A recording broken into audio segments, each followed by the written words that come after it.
How many of you here have parents who are millionaires? Anybody? Didn't think so. Most of us are common folks, maybe middle class. We're sheep. And these sheep were being harassed by the religious people. They're like, man, you're not good enough to come to our synagogue. You don't belong. They're being harassed by that group of people, plus the harassment from the Romans. And Jesus saw how that weighed on them. They just didn't fit in. Any of you ever felt like you just don't fit in? Well, Jesus saw a whole bunch of people that were in that situation that didn't fit in. So he chose to see with God's eyes and God's love. Will you make that choice today? Will you make that choice this week?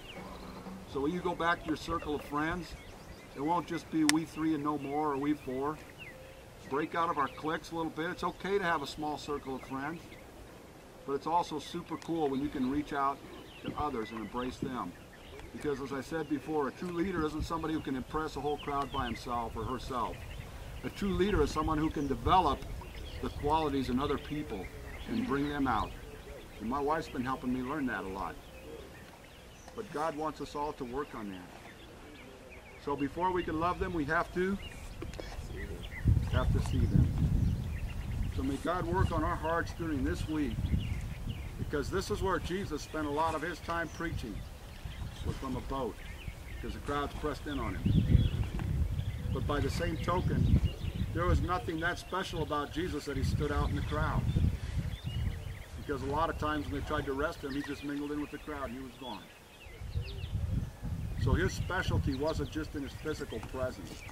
His specialty was in the authority that he had from God the Father.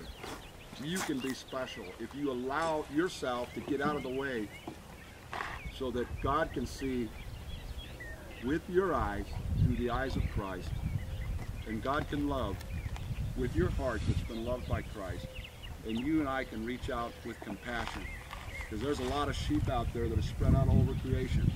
They're looking for something, they're looking for someone. You can be that person to them and be used of God.